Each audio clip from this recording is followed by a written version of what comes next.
Vam je kakšna predstava od tega frontnega gledališča ostala posebej v spominu? Ja, vse to sem napisal eno knjigo. Ja, z naslovom Frontniki, a ne? Frontniki. Tudi ste dobili Kajuhovo nagrado za njo, a ne? Za to knjigo. Ja, Kajuhovo nagrado si dobil. Nagrado. Ja. No, ampak hočem to povedati. Sandi, zvočni tednik, ne, to je bil taka. Ja. Da smo pripovedovali, a veste, kaj se dogaja.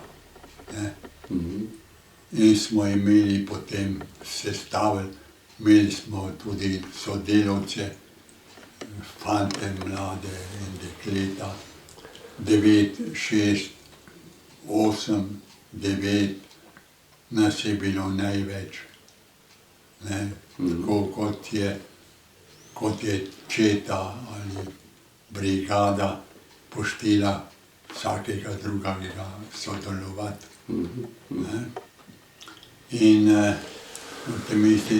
tako smo sestavljali tudi program.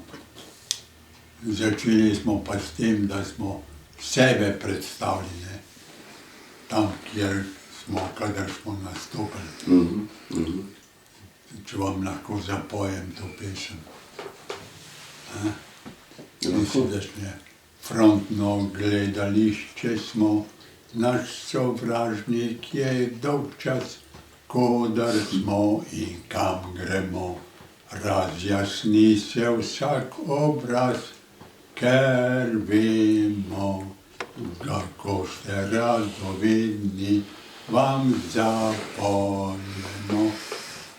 Naš novi tednik. Neki pove besedi in v pesmi, kaj vse doživlja ta prestrašeni svet.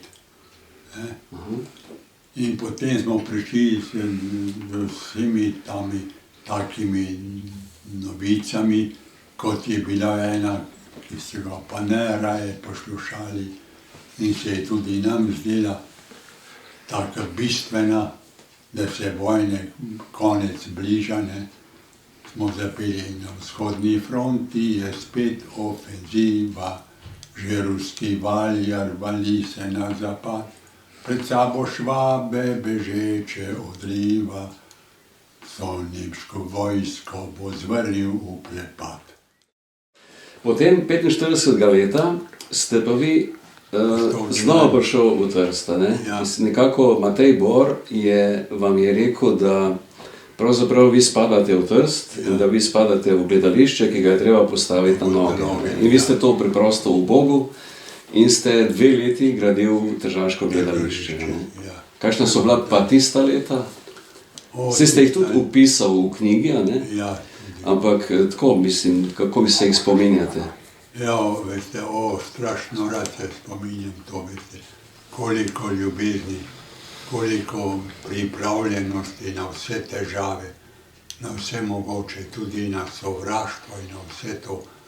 Ampak nam je vsem šlo, da v tem slovenskem mestu, ki naj bi bil naš slovenski, bo tudi slovensko gledališče na Primorskem.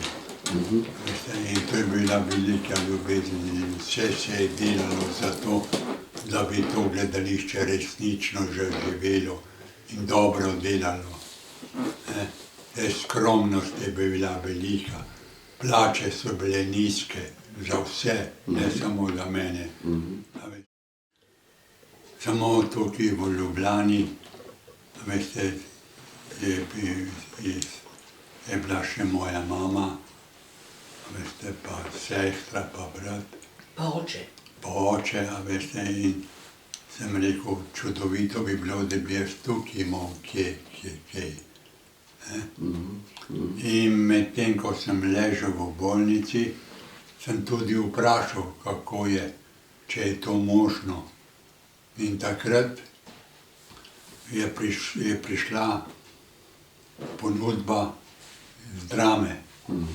Veste, oni so se spomnili name naprej, na prejšnja leta pred vojno In so rekli, dajmo ga mi prevzeti. In so me tako... Tudi tržaško gledališče je. Tudi 48. leta, ne 48, 47.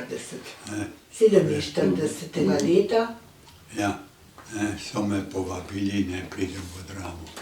In tako so me potem iz bolnice, ko sem se pozdravil, ne, pripeljali v Dramo. In takrat sem začel tukaj nastopati. To je bilo zame, veste, fantastičen začetek življenja.